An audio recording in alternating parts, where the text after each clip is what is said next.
દેશી બનાવટની પિસ્તોલ તથા કારતૂસ અને છરી સહિતના મુદ્દામાલ સાથે એક શખ્સની ધરપકડ કરતી LCB police. Bhavnagar LCB police સ્ટાફના માણસો ભાવનગર શહેર વિસ્તારમાં પેટ્રોલિંગમાં હતા.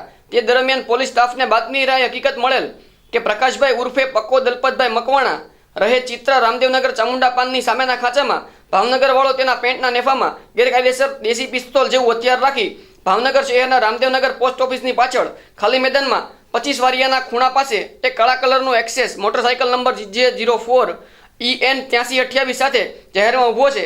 જે મળેલ બાતમીના આધારે રેડ કરતા આરોપી પાસેથી ગેરકાયદેસર પિસ્તોલ તથા પિસ્તોલનું મેગઝીન તેમજ જીવતા કારતૂસ તથા છરી સાથે હાજર મળી આવતા કુલ 10,600ના મુદ્દામાલ સાથે ઝડપી લઈ તેના વિરુદ્ધ ધોરણસરની કાર્યવાહી હાથ ધરવામાં આવી હતી.